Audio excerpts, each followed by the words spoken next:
الحمد لله نحمده ونستعينه ونستهديه ونسترشده ونعوذ بالله من شرور أنفسنا ومن سيئات أعمالنا من يهد الله فلا مضل له ومن يضلل فلا هادي له وأشهد أن لا إله إلا الله وحده لا شريك له أشهد أن سيدنا محمدا عبده ورسوله اللهم صل على سيدنا محمد وآل سيدنا محمد كما صليت وسلمت وباركت على سيدنا إبراهيم وعلى آل سيدنا إبراهيم في العالمين إنك حميد مجيد.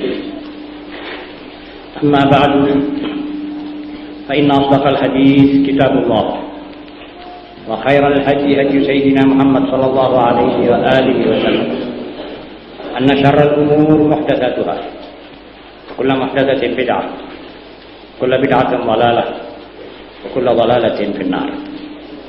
Ma'asyiral muslimin, sebagai biasanya marilah kita bersama-sama pada malam ini kita jamaah pengajian Jarhum sudah mendengar ulasan 49 diktat dengan segala macam komentar dan dengan aneka warna isi dan motifnya. Di tangan saudara pada malam ini diktat yang ke-50. Dengan diktat ini kita akan mencapai 50 diktat. 50 diktat itu jika tiap-tiap diktat cuma mengandung satu masalah, tidak lebih dari satu masalah. Atau dengan kata yang lebih jelas, kalau dalam tiap diktat itu saudara mendapatkan satu masalah, kemudian saudara amalkan, maka kita sudah jauh melangkah ke depan insya Allah. Khususnya kalau niat kita mengamalkan ini karena Allah. Karena itu kita tidak usah luput daripada mengamalkan apa yang kita dengar dari hasil diktat-diktat yang ada di tangan kita ini. Apalagi jika kita bisa menabung dari satu diktat atau satu pengajian lebih dari satu masalah. Dan karena itu semua diktat-diktat jangan dibuang, jangan dicecerkan, simpanlah baik-baik. Pada waktu-waktu senggang Anda bisa melihatnya kembali, memutolaahnya, menyegarkan ingatan saudara. Sebab agama Islam ini terdiri dari 3 pokok yang paling besar, pokok prinsip. Pertama-tama tauhid dan serta mertanya tauhid, syariat, fikih, mengamalkan tauhid itu. Meresapkan dulu al-iman billah, kemudian menerima apa yang diperintahkan oleh Allah, menjauhkan apa yang dilarang oleh Allah. Itu pertama. Kedua, moralita Islam, akhlaknya Islam, toto kromo seorang muslim yang dimaukan oleh Allah Subhanahu wa ta'ala. Bagaimana Allah mengatur, menata dan menatar umat Muhammad SAW. Itu kita harus mengamalkan.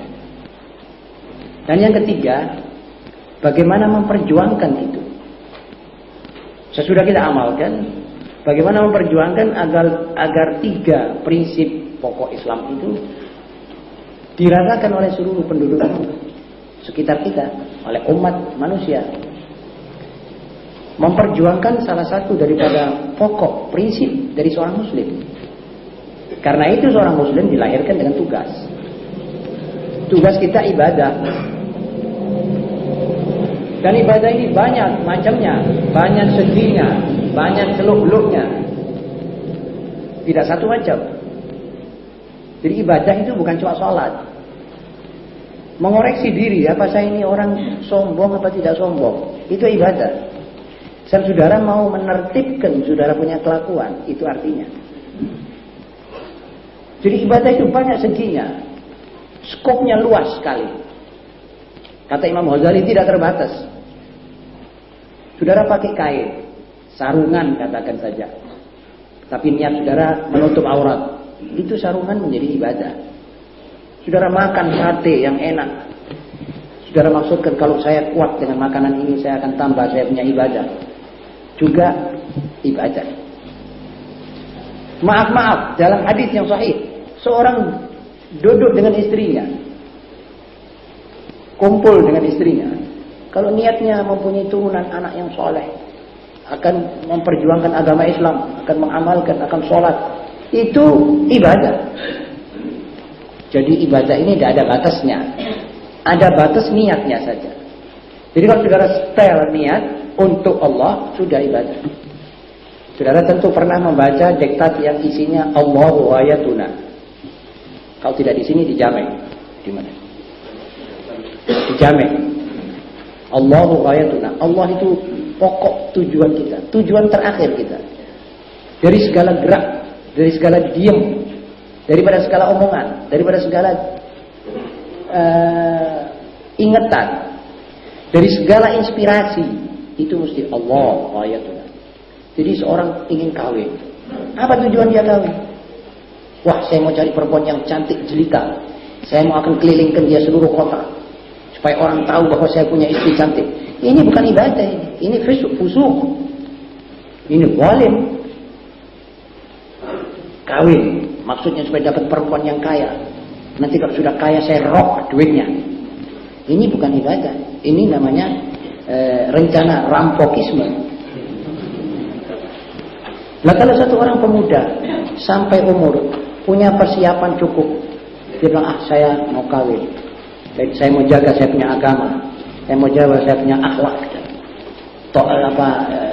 moral saya mau jaga, saya kepingin mendapatkan seorang perempuan yang salihah, agamanya baik seperti saya ingin hidup bersama dia di satu rumah tangga yang namanya rumah tangga Islam, saya kepingin dapat daripadanya seorang turunan yang saleh, dan seterusnya dan seterusnya. Ini semuanya ini masuk ibadah. Belum kawin sudah tertulis niyatul mar'i khairun min amalih. Itu namanya Allahu ayatuna. Jadi ibadah prinsip. Sesudah ibadah moral. Jangan orang sholat di masjid, tapi dititipi duit tidak dibayarkan, tidak dikembalikan. Dititipi barang katanya hilang, khianat. Ini orang tidak jujur, tidak bermoral. Sedang Islam ini nabinya sendiri mengatakan, aku ini diutus oleh Allah hanya untuk menyempurnakan akhlak. Setelah menyampaikan ulangan suara para nabi tentang tauhid. Jadi tauhid itu sudah semua nabi, tidak ada nabi yang tidak menyuruh umatnya menyembah Allah. Nuh datang, "I'budullah rabbi wa rabbakum." Yusuf datang, "I'budullah rabbi wa rabbakum." Musa, Daud, semuanya menyuruh kepada ibadah.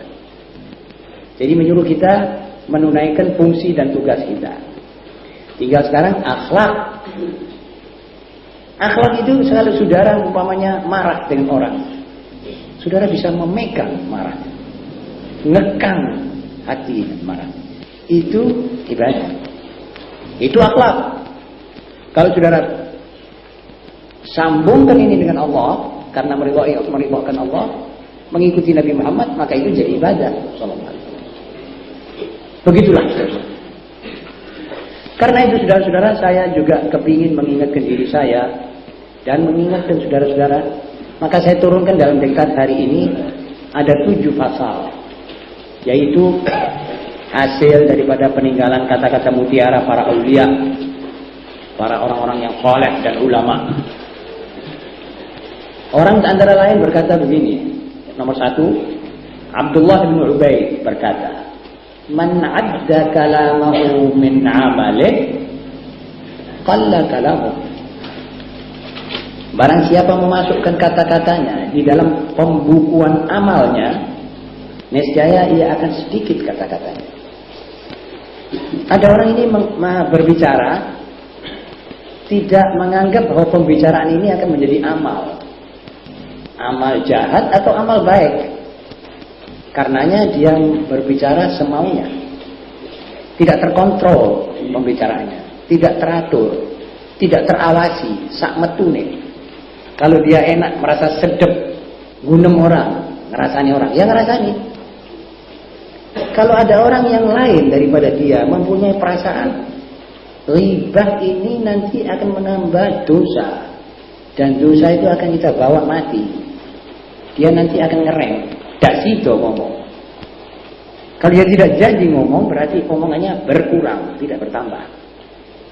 Dan berkata Abdullah bin Ubaid, setiap orang mukmin yang menganggap pembicaraannya ini dalam pembukuan amalnya nanti akan ditemukan, maka dia tidak gampang berbicara. Hati-hati, tidak sembrono dia ngomong. Ngomongnya kalau dia umpamanya nafsirkan hadis, biarpun 5 jam, bukan dia yang ngomong, Rasulullah SAW yang ngomong.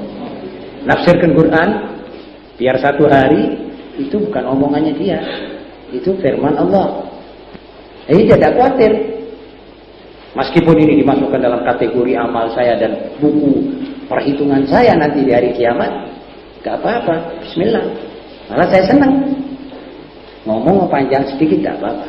Tapi yang dimaksud di sini ini ngomong yang tidak ada sangkut pautnya dengan apa yang disebut oleh Nabi Muhammad SAW. Min husni islamil mar'i tarkuhu ma la ya'ni.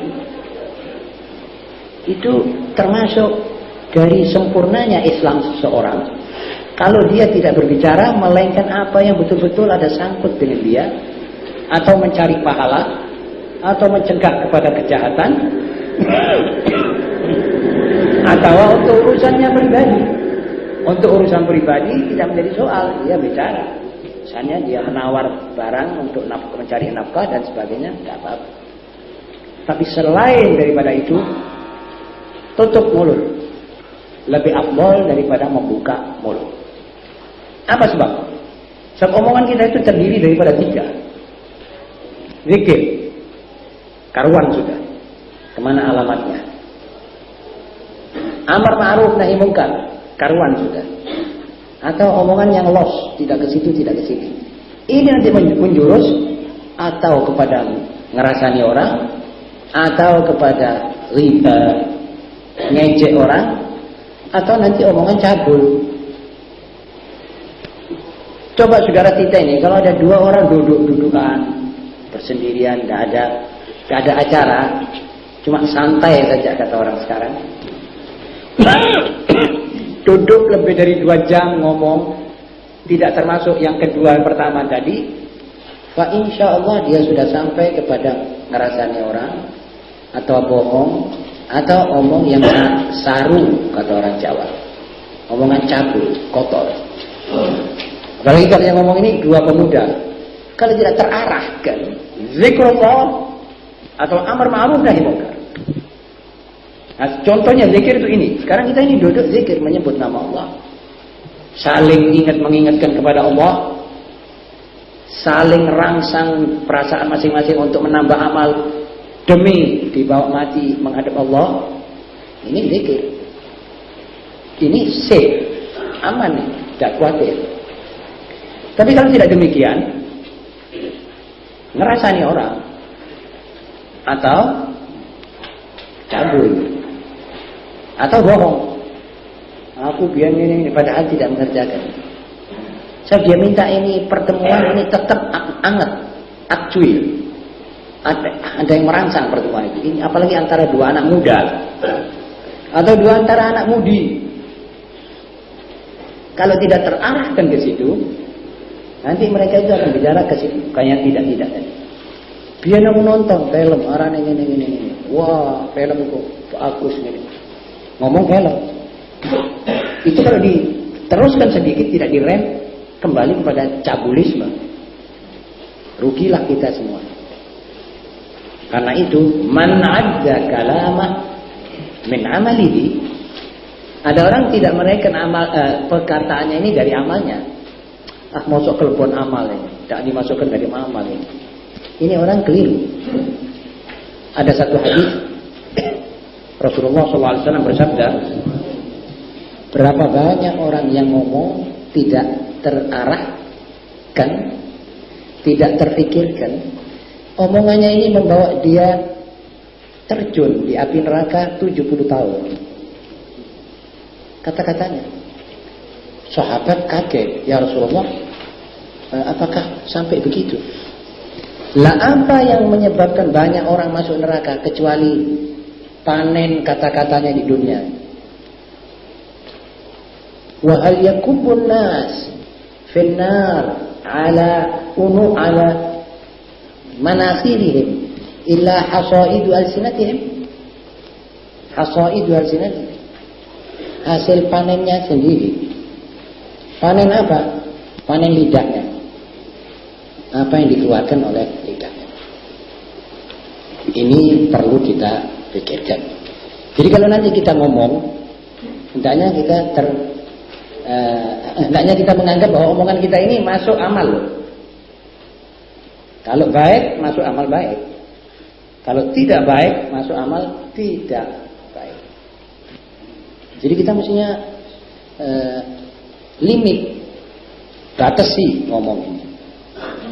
Yang kedua, la yakun hammu ahadikum fi kasratil amal, walakin liyaj'al hammahu fi tahsini.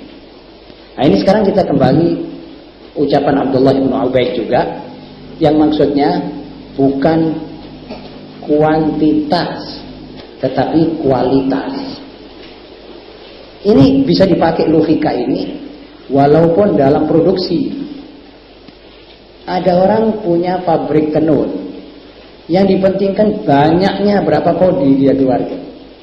Yang salah benang, yang masih robek, yang masih gak cocok kembangnya keluar asal banyak. Ada orang bilang enggak, aku cuma rongkodi tok setino, tapi indah perbuatannya. Mana yang saudara pilih? Yang terang yang sedikit, tapi kualitasnya bagus. Ada orang bilang kuantitasnya pokok sing akeh wae tokno. Padahal itu nanti yang banyak tidak laku. Siapa mau? Sekali dua kali orang tidak kenal, mau beli. Kalau sudah lama-lama tidak mau. Wah, jangan beli corak itu. Banyak salah benangnya. Banyak yang luntur cepat dan sebagainya. Lah ini kata dia juga tentang amal. Ada orang kepingin amal banyak, tidak memikirkan kualitas. Jadi satu orang bilang, wah saya sudah sholat duha 8, witir 11, sudah ngetop, puasa Senin Kemis, dan hari-hari malam seperti sekarang ini 12, 13, 14. Lantas itu semuanya dia total, dia puasa kira-kira lebih daripada 3 bulan 1 tahun atau 4 bulan. Sudah top ini. Dia lupa bagaimana kualitasnya. Ya apa? Sudah diuji tak niatnya bagaimana? Kalau tidak kesian dia cuma ya kesel saja dia. Kalau dia umpamanya sholat 11 rakaat witir. Habis witir bangun malam jam 1. Habis itu baca Quran. Maksudnya semua ini supaya dialog mertuanya atau didengar tonggonya atau dia. Kesian dia itu menumpuk barang 0, tidak ada apa-apa. Dia nulis dalam bukunya itu 0, 0, 0 sebanyak-banyaknya. Dibuka di hari kiamat, dan diangkai kita 0 tok ini. Apa sebab? Sebenarnya orang tidak memperhatikan kualitas. Ya apa rukuknya? Atau dia sholat tidak pakai khusyuk. Allahu Akbar, Bismillahirrahmanirrahim. Allahu Akbar, Alhamdulillah, Allahu Akbar. Terus banyak tapi. Jangan, kata Nabi Muhammad SAW, tidak perlu itu banyak. Yang penting nilainya. Kerjakanlah amal itu yang ada nilainya. Sedekah. Saudara tidak usah perlu mencari sedekah sampai banyak, ratusan ribu. Tapi saudara cari loto dulu. Atau dapat buntut, wah, sokong masjid 400 ribu, 500 ribu. Hasil loto. Tidak ada artinya. Jadi ambilkan 5 rupiah, tapi hasil pencarian saudara sendiri yang halal itu ada nilainya. Karena itu Nabi SAW sering berkata, jangan meremehkan amal ibadah, walaupun sedikit, tapi niatnya yang khalis. pun juga jangan meremehkan perbuatan dosa, walau sedikit. Sebab ada kalanya itu dosa kamu kira sedikit, kecil, dosanya besar di sisi Allah. Wa tahsabunahu hayyinan wa huwa 'indallahi 'azim. Dalam Al-Quran ada kalanya dosa itu kamu kira sedikit, kecil, tapi sebenarnya besar yang di sisi Allah. Karenanya kita sebelum berbuat harus mengatur niat, kemudian memperbagus amal itu. Kalau sholat, khusyuknya, tertibnya, Fatihah itu harus dikeluarkan semua huruf, baca itu satu persatu. Ar-Rahmanir Rahim, Maliki Yaumiddin, itu. Jangan memerlukan irama dan lagunya. Sebab itu sudah menyimpang. Nanti saudara menitik beratkan tentang lagunya, sikah atau duka atau rokbi atau banjaka atau hijazkar, lupa maksud dan maknanya. Rugi. Ini yang dimaksud oleh kata Abdullah bin Ubaid rahimahullah. Jadi la yakun hammu ahadikum, artinya hendaknya salah seorang di antara kita jangan memikirkan untuk memperbanyak amalnya.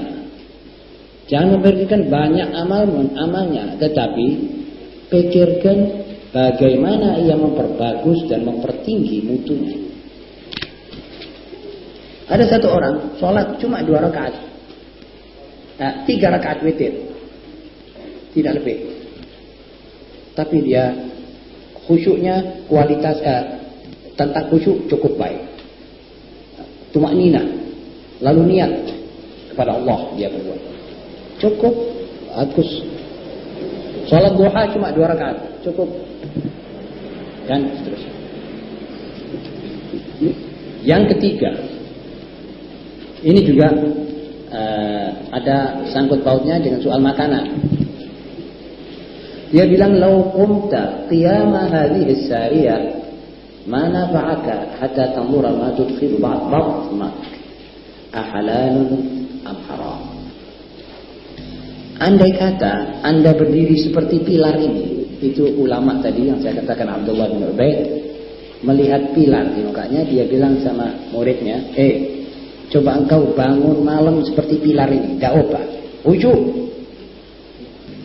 Dan sepanjang masa kau berdiri seperti ini menghadap kepada Allah, ini tidak akan berguna kalau engkau belum betul-betul mengetahui apa yang kau masukkan dalam perutmu ini, yakni makananmu, halal ataukah haram. Ada orang bangun sampai 2 jam, rukuk seberapa jam, Sami Allahu liman hamidah 10 menit. Kiranya ini apa berguna buat orang itu? Belum tentu. Kalau makanannya haram, tidak laku itu semua. Sebab hasil haram ini akan menutup itu perbuatan semuanya, akan menggulungnya, melipat, kalah. Kalau saudara mau contoh, saya bawa satu contoh. Saudara punya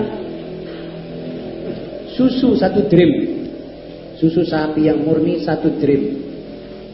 Saudara kasih jadam, dengan takdir Allah, jadam 1 cengkir cucing. Insya Allah susu itu tidak bisa saudara minum, kalah. Sebab jadam pengaruhnya mengalahkan rasa tawarnya susu itu. Dan asin-asin gurihnya susu itu akan lenyap dengan 1 cengkir cucing jadam asli. Rusak. Siapa mau minum susu pahit? Lah kalau amal kita banyak, tapi yang di dalam perut ini semuanya haram, api meluluh.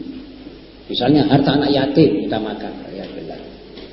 Allah ya Rabb, Allah mudah-mudahan kita semua selamat daripada makan duitnya haram. Orang itu biasanya tidak kanti, tidak sabar, imannya tipis. Dia pikir dia pekerjaan tidak dapat, cari sana tidak dapat, cari sini tidak dapat. Doa sudah apa lagi? Saya ini sudah mendoa kok belum ada sama Allah Taala, kok masih soro, saya punya anak ini banyak. Akhirnya nyikat hartanya orang, dia makan.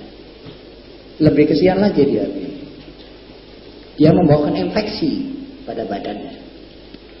Kalau infeksi betul saya bisa diobati suntik, tapi ini infeksi roh, lebih cilaka. Guru-guru untuk mengobati infeksi roh sudah hampir tidak ada. Orang yang menasihati orang terang-terangan sudah tidak ada. Hati-hati riko iki duwe wong iku, hati-hati, itu tidak ada. Pura-pura tidak tahu. Apalagi kalau itu orang kelihatan kaya, malah tidak ada orang nasihati, sudah bikin baik menowo. Barangkali satu kali dia mengeluarkan duit, aku bisa kecipratan, dia tidak nasihati, padahal tidak diciprati oleh Allah Ta'ala. Kalau diciprati duit haram, dia juga nanti tidak ada artinya ibadahnya. Ini semua menentukan. Jadi ada 3 faktor, ada 2 faktor. Jangan memperbanyak jumlah amal, tetapi perhatikan nilainya, mutunya. Yang kedua, bagaimanapun juga kita banyak ibadah, kalau makanan kita haram, ada utang belum kita bayar, tapi bangun malam kita utang tidak bayar karena kita tidak mau bayar. Kalau belum kuat itu lain lagi. Utang tidak mau bayar, tapi tak tempuh aku ibadah pengirai. Aku mau Quran sedina ping 3 hatam juga tidak ada. Sebab haram ini mengganggu, merusak. Yang keempat, man ra'a annahu khairun min ghairihi faqad istakbar. Ini juga kadang-kadang banyak di antara kita yang kejerumus di dalam bab ini. Artinya barang siapa melihat dirinya lebih baik dari orang lain, maka dia sudah merupakan seorang sombong. Saudara tahu apa itu sombong? Sombong itu satu dosa yang menjerumuskan manusia ini ke jahanam tanpa berguna dengan amalnya yang lain. Nomor 2-nya syirik. Saudara tahu apa yang menyebabkan setan ini iblis ini kena kutuk sampai sajek-jeknya ini? Masalah sombong. Masalah ana khairun min. Saya ini lebih baik dari dia, ya Allah. Cuma itu toh. Mungkin dia memang merasa lebih kuat daripada Adam karena dia dari api, Adam dari pasir, dari tanah. Sudah jelas api lebih kuat. Dan sebetulnya ini betul. Tetapi karena ada kata-kata aku lebih baik, jatuh. Dan Allah SWT tidak suka ini kalimat ini keluar daripada seorang hamba. Karena ini ulama ini berkata, siapa saja, apakah dia itu alim, apakah dia itu orang awam, apakah dia itu orang kaya, apa orang miskin, apa orang bagus, apa orang jelek, kalau merasa dirinya lebih baik daripada orang lain, dia yang merasa saya masih lebih baik. Ini orang sudah sombong. Dan sombong mempunyai akibat. Akibatnya malah sebagian ulama tasawuf mengatakan ini orang berat diterima amalnya. Sombong itu mengatakan aku. Ada orang membanggakan ilmunya, ada orang membanggakan duitnya, ada orang membanggakan, apalagi perempuan ya, membanggakan rupanya, ada orang membanggakan pangkatnya, ada orang membanggakan keturunannya, ada orang, ini termasuk bab dari bab sombong. Lain kalau itu dimaksudkan syukur. Jadi menyebut saya ini ada ilmu dan saya syukur alhamdulillah, lain. Jadi tidak membanggakan siapa seperti saya, ilmunya siapa saja. Ini masuk di bawah realnya iblis. Sebab itu golongan yang mengatakan aku lebih baik. Imam Syafi'i itu radhiyallahu taala anhu, kalau diukur ilmunya, barangkali saya tidak melebih-lebihkan. Ulama sadunya ini kalah dengan Syafi'i sendiri. Betul, saya tidak nambah, tidak kurangi. Melihat apa yang pernah saya baca dalam buku-bukunya. Belum buku-buku yang kita tidak pernah baca. Itu dia bilang, saya ini kalau berdiskusi dengan orang, saya mengharapkan mendoa kepada Allah supaya kebenaran itu timbul dari orang yang saya diskusi, bukan dari saya. Mudah-mudahan sampean sing bener, aku sing keliru. Saking rendahnya dia. Tawadhu. Dan tidak pernah bilang, saya lebih baik dari dia, saya lebih alim dari dia, saya lebih banyak guru daripada dia. Kau ikut sekolah kapan sekolah lagi? Ini umumnya seperti gitulah suaranya. Ini sudah sombong. Apalagi dia kalau dapat gelar, menyebutkan gelarnya lebih dulu dari namanya. Ini sudah tidak kena ya. Perwiwitannya tidak kena. Setiap orang itu bilang, saya hamba Allah Al-Haqir, saya hamba Allah yang rendah. Itu orang kena. Tapi kalau dia bilang, saya Fulan bin Fulan bin Fulan, dan saya Dr. Andes, saya profesor. Kadang-kadang belum bicara, oh saya profesor Fulan. Ada orang bilang saya profesor Fulan. Banyak ini. Dokter Fulan. Nanti orang itu tanya, sampai punya kerjaan apa, sampai punya sekolah ke mana itu.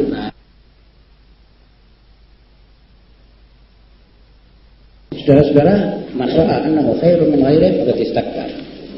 Dan kibir tidak disukani oleh Allah. Dari siapapun ini timbul perbuatan ini. Yang kelima, berkata Abdul Aziz, man lam yatta'id bi thalath lam yatta'id bi syai'.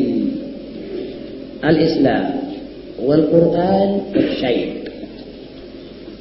Barang siapa tidak tertegur oleh 3 perkara, Islam, Al-Quran, dan ubannya, maka orang ini tidak akan tertegur oleh sesuatu.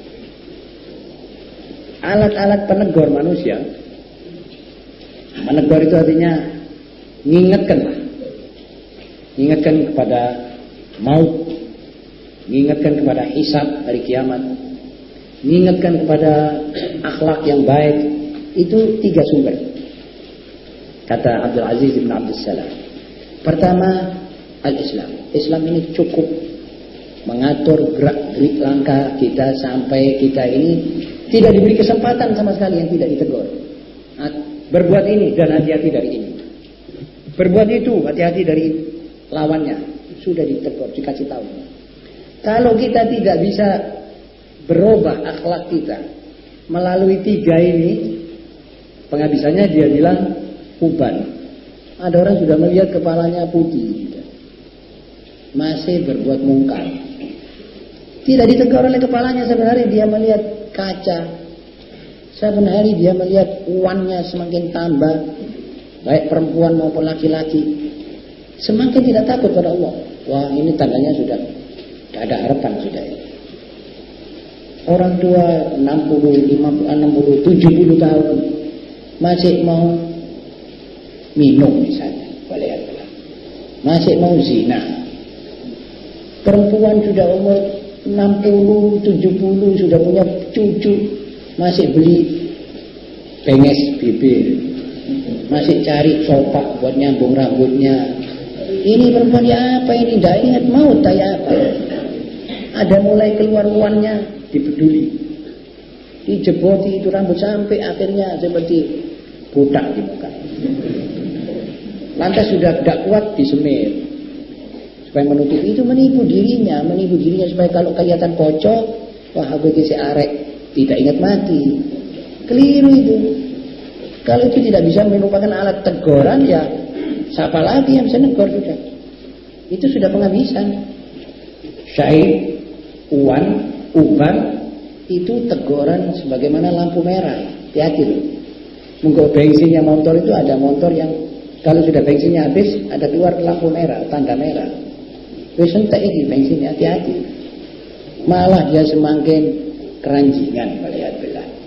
Ini kalau gitu katanya ini Imam Abdul Aziz, tidak ada harapan sudah. Kalau ini tidak menurut, tapi umumnya, insya Allah kalau Muslim kelihatan dirinya sudah mulai syebel, mulai tua, itu merasa dia harus aku sudah sepuh mati, sudah kebiasaan-kebiasaan Jangankan kebiasaan yang haram ya, waliyadzubillah. Kebiasaan yang halal yang mubah saja seperti main domino, kerambol, skak itu sudah dimarahin sudah. Apalagi rokokan. Wah ini masuk ya. Wis sampai kapan maneh wis sampai iki monggo tak kumpul nombako sing tak sedot iki tak kira sak gudang. Kalau kumpulkan itu rokok, saya kira setengah gudang bakunya itu sudah, apalagi sudah. Kalau dia ini kapal itu sudah jalan maut dari banyaknya asap ini. Masih tidak kapok lagi. Ya, ini orang perlu didoakan secara istimewa. Waliyadzubillah mendalik. Ada orang tua 80 tahun kalau pergi jeding cari rokok dulu. Waliyadzubillah tempatnya syaitan. Iblis waktu diusir oleh Allah dari surga, dia tanya, ya Allah, sampai ngusir kula, dah panggilan kula ning dunia tinggi, ning tempundi. Katanya dia WC, waliyadzubillah. Tempat-tempat pemandian dan perapatan-perapatan jalan. Dia itu gono. Dikasih begitu sama Allah Ta'ala. Lah memang betul. Karena itu kalau saudara masuk jeding, sudah dianjurkan oleh Nabi Muhammad SAW. Allahumma inni a'udzubika minal khubuthi wal khaba'is. Sebab tempatnya setan. Datang si Syekh ini mencari rokok, cari kelobot masuk jeding WC. Ini orang udah ada harapan ini, tidak bisa ditegur lagi. 80 tahun, tinggal apa lagi? Jadi maksudnya Syekh Uwan ini harus menjadi pengingat, penegur ini. Hati loh ya, uswanan. Gitu maksudnya Allah Ta'ala ini. Jangan ditutupi dengan semen. Nanti tidak tahu sampai ukurannya. Yang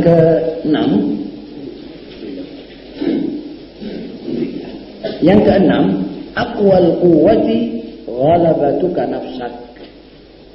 Paling besarnya kekuatan adalah kemenangan Anda atas hawa nafsu Anda sendiri. Allahu Akbar. Ini namanya Al-Harith Al-Muhasibi. Ini sering disebut oleh Imam Ghazali di dalam Ihya. Kata Al-Harith Al-Muhasibi, paling kuatnya kekuatan, daya kapasitas yang paling tinggi dari kekuatan seorang manusia bukan ngangkat besi berapa kilo. Itu belum mempunyai arti dan belum mempunyai nilai. Kalau saya bisa mengangkat setengah ton besi, ini belum dianggap saya kuat. Yang kuat itu kalau saya bisa meket, ngerem hawa nafsu. Dan kita semua ini tanpa kecuali masing-masing mempunyai hawa nafsu. Dan hawa nafsu kita tanpa kecuali menyuruh pada kejahatan. Tidak ada hawa nafsu bilang anak masjid sedekah, udah lo ngaji, tidak ada. Itu bukan hawa nafsu, itu akal, itu wahyu. Hawa nafsu itu yang nyuruh kita kepada, wis saya nonton wis. Ramadan, ayo buang waktu ayo kita nonton bioskop. Hari Minggu, waktu ke bioskop sudah jam 12, nah, tinggal tidur, 4 bangun, sudah, buka. Ini namanya dia membuang waktu. Itu hawa nafsu. Kalau akal, ojo buang kapan mana poso pun durung tentu menangi poso tahun ngarep. Ayo iktikaf di masjid. Ini akal, ini wahyu. Jadi hawa nafsu itu menyuruh kepada tidak baik. Bisa ngelawan apa tidak, saudara? Oh, enggak bisa. Ya, saudara lemah. Saya bisa ngelawan. Ya, saudara paling kuatnya orang. Pertama kalau marah, rem, cep, kuat. Sampai Nabi memberi resep kalau marah, cepat-cepat ambil air wudhu. Idza ghadiba ahadukum falyatawadda. Wa fi riwayatin falyaghtasil. Atau mandi sekali karuan. Saya itu marah dari setan. Panas. Mandi siraman banyu. Engkolah muruknya itu kurang.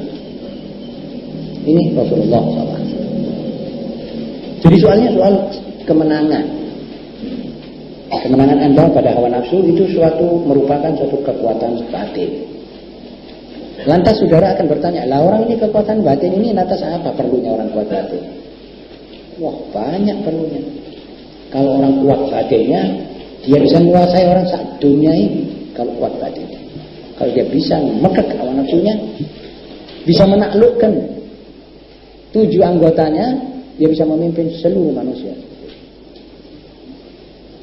Ini cobaan. Taklukkan hawa nafsumu, kemudian lihat bagaimana kata-katamu dalam keluargamu, wahai muslim. Kemudian lihat kata-katamu dalam masyarakatmu. Jadi semua orang yang bisa menaklukkan hawa nafsunya, kata-katanya lebih mempunyai kewibawaan. Sebab dia sudah terkontrol, akal yang bicara, bukan hawa. Yang 7, ajladun nas man malaka ghadabah. Siapa yang paling uletnya orang di dunia ini? Siapa paling teguhnya orang? Jawabannya, orang yang dapat mengekang kemarahannya. Jadi bagaimana cara yang ngekang? Saudara diam. Ini ukuran, ini resep. Jadi kalau saudara mulai meluap marahnya, ini ditutup, mulut ditutup rapat. Sebab dengan diam itu nanti dia menep, seperti air yang keruh, jeding yang keruh akhirnya menep sendiri. Kalau saudara keluarkan kata-kata, maka kata-kata itu akan berbalik menjadi maki, atau keluar kata-kata yang tidak pantas. Di dalam kata-kata itu nanti akan disisipi oleh setan dari dalam, mengeluarkan mengudal. Misalnya kalau pernah memberi makan orang, dia bilang, oh biarlah tak kai pangan, bang. Oh biarlah tak pioro, bang. Wah sudah habis, membusek amalnya sendiri, menghapus amalnya sendiri. Jadi ini orang cilaka sudah. Kalau marah masuk cilaka, kalau tidak bisa ngempet. Tapi kalau disumpet mulutnya, itu marah nanti akan turun sendiri. Apalagi kalau dia tahu bahwa kemarahan itu sebetulnya dari setan. Nabi SAW mengajarkan kalau marah bilang a'udzubillahi minasyaitonirrajim. Ini ada hadisnya. Pada satu saat Rasulullah SAW melihat 2 orang berkelahi, suara mereka terangkat keras. Rasulullah SAW mengatakan, apa mereka ini? Dia bilang, padu ya Rasulullah. Wah, coba mereka itu salah satu bilang a'udzubillahi minasyaitonirrajim, bisa hilang marahnya. Jadi ngekang hawa nafsu waktu marah. Kita jadi orang yang paling teguh, paling ulet, paling kuat. Inilah penghabisan nama diktat yang ke-50 ini, yaitu alinea ke-7. Saudara-saudara, saya kira masih ada beberapa diktat lagi dalam rangka memperdalam iman dan memberi kesadaran tentang pentingnya akhlak. Habis ini saya akan pakai seri diktat suluk yang saya janjikan pada permulaannya. Suluk itu tinggal nuntun amal saja. Nabi SAW berbuat begini, ayo kita berbuat begini. Nabi SAW bangun pagi, sholat 2 rakaat. Namanya sholat itu ini kita amalkan. Yaitu namanya diktat suluk. Itu nanti terdiri dari kira-kira 20 diktat. Kalau saya panjang umur dan saudara panjang umur, kita ketemu membaca diktat itu, tapi syaratnya terus kita amalkan. Saya lebih dulu, saya mestinya lebih pertama kali. Sebelum saya nyuruh saudara, saya juga harus mempunyai persediaan atau kesediaan untuk mengamalkannya. Juga ibu-ibu, adik-adik perempuan dan laki-laki. Begitu saudara-saudara, insyaallah. Cara tontonan yang ada sekarang ini belum sesuai dengan ajaran Islam. Terlepas dari filmnya itu film apa, caranya masuk keluar gedung bioskop, cara nonton komedi masih bertentangan dengan aturan Islam. Kita jangan kesusu. Kalau seorang perempuan atau seorang laki-laki masuk gedung bioskop dan dia nanti akan keluar serondol-serondolan, serempet-serempetan dengan perempuan bukan mahram, untuk itu terus dia mau jamak maghrib isya. Ini saya kira kok seperti kita tidak begitu ngerti kesalahan kita sendiri. kadung jamak maghrib isya untuk sesuatu yang sunnah tidak, mubah tidak, haram malah sudah diambangnya. Ini jangan kesusu. Masalah jamak itu walaupun tidak nonton bioskop boleh di jamak, asal tidak dijadikan kebiasaan. Jadi saudara sekali misalnya hujan mau di rumah, mau masuk jeding 2 kali, males sekali sholat maghrib isya, tidak apa-apa, tidak menjadi soal. Tetapi kalau mau masuk kemidi, maghrib isya di jamak, keluar dari kemidi oleh haram, belum tentu saudara paham itu film risalah. Tahu-tahu sudah gendol dosa, lihat perempuannya orang, atau nyerondol perempuan bukan. Ini kata saya, jangan kesusu jamak. Tapi perhitungkan dulu, walaupun filmnya itu film risalah, jangan kesusu pergi ke bioskop. Sebab kalau saudara maksud nonton film risalah supaya saudara mengerti sejarah Nabi, maka saudara dengan mengerti sejarah Nabi menyerempet haram. Sedang dalam kaidah usul, haram ini tinggalkan daripada saudara mencari pahala dengan haram. Da' ma yaribuk ila ma la yaribuk. Darul mafasid muqaddamun ala jalbil masalih. Jadi meninggalkan sesuatu yang berbahaya lebih diutamakan daripada mencari keuntungan. Saudara menonton film Nabi, keuntungan saudara mengerti sejarah Nabi, pahala, betul. Tetapi dosa ini juga risiko. Wah, lebih baik risikonya, jangan diterjang. Lantas saya mau belajar sejarah Nabi, ya cari guru. Tidak ada guru, beliau buku sejarah, habis perkara. Ketemu sejarah Nabi, tidak pakai haram. Betul saudara-saudara? Soal ini saya kira masalahnya lain. Kalau ada hari yang dikhususkan untuk wanita,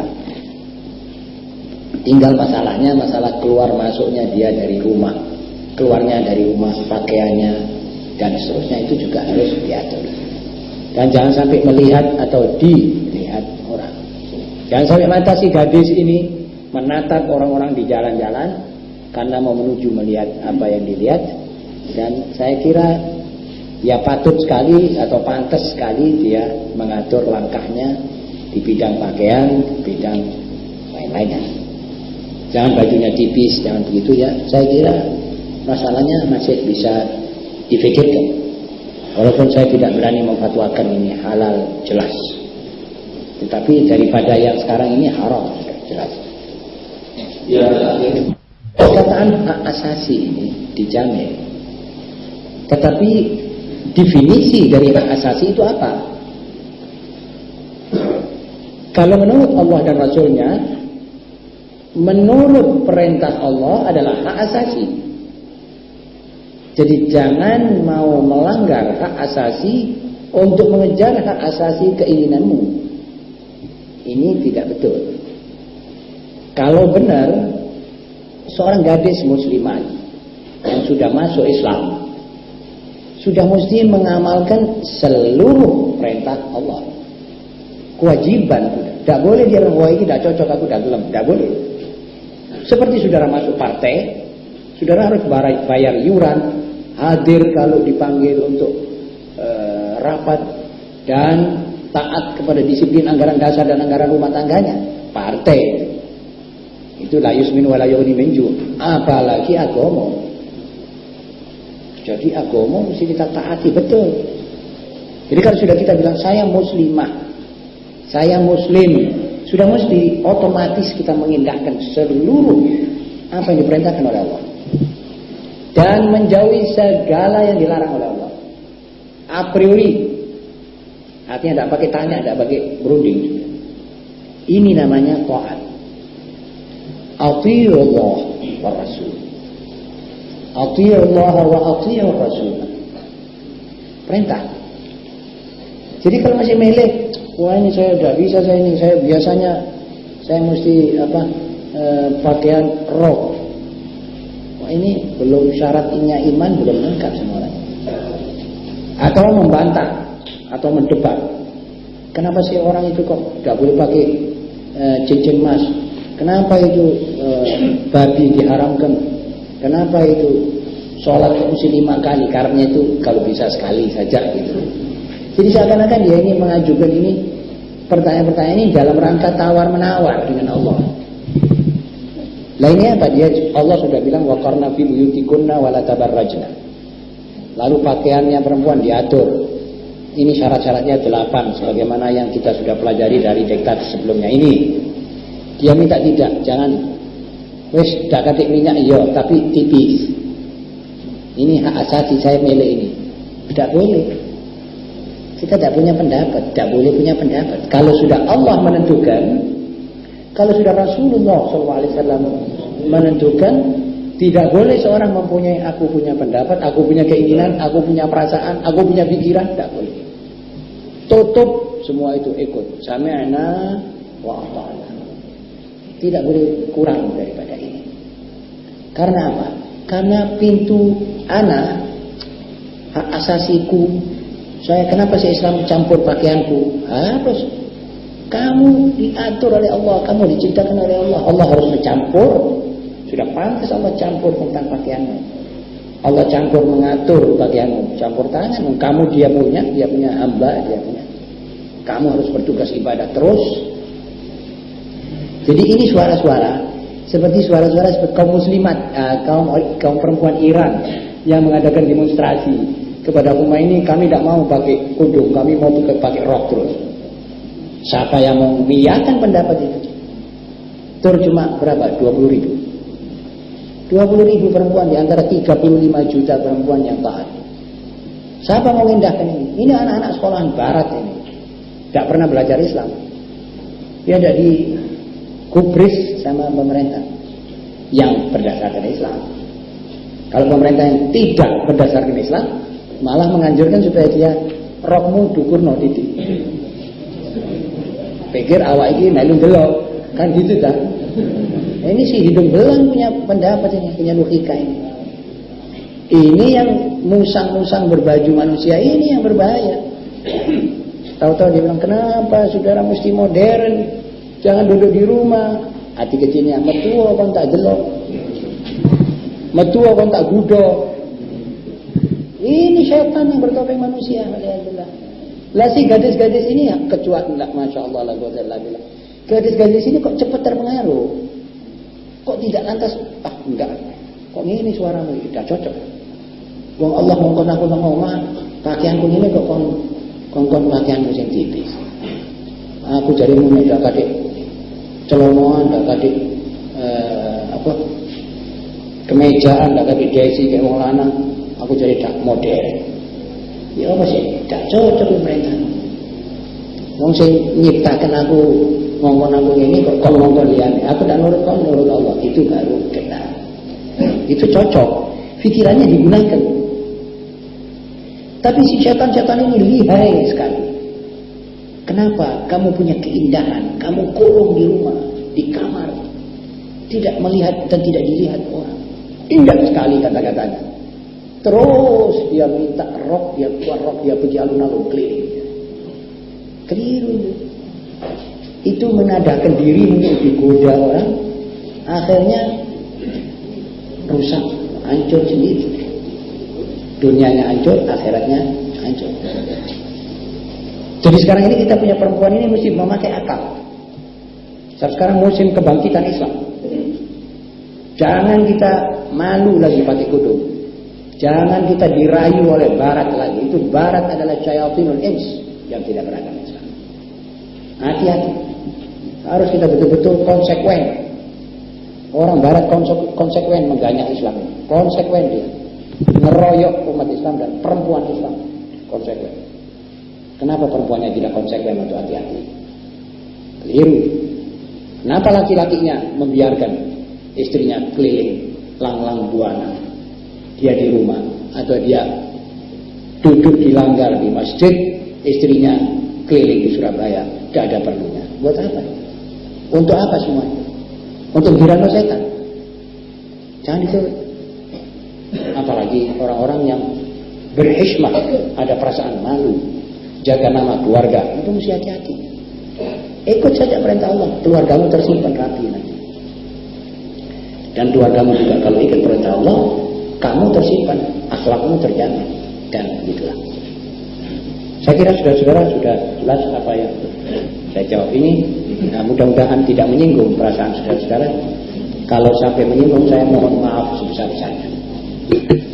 Ya Rabbana ya Annana Salamna wa Annana Salamna